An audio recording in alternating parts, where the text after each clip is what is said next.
Kayla, looks like people aren't buying jewelry and clothes the way they should.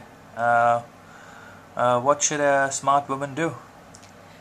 Yeah, I'm not sure. A lot of the affluent consumers that were surveyed for this Luxury Institute study said that they, in the past few months, have been cutting back on jewelry, handbags, watches, and that they plan to keep cutting back on these spendings.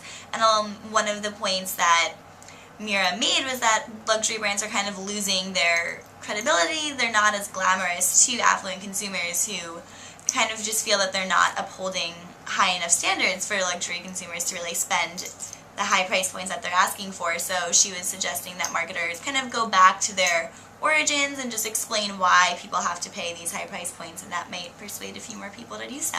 But you bring up an interesting point because we live in an age of mass luxury, and how do you get economies of scale if you don't use factory concepts and practices to make luxury goods? I mean, look at all your LVMH brands. I mean, I don't think they can maintain the margins if each one of them is crafted entirely by hand, right?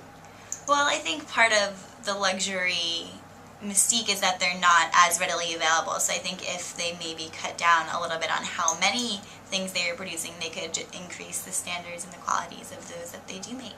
So true, so true. Well, obviously we're not recommending that they cut back on their sales, but interesting point. Thank you.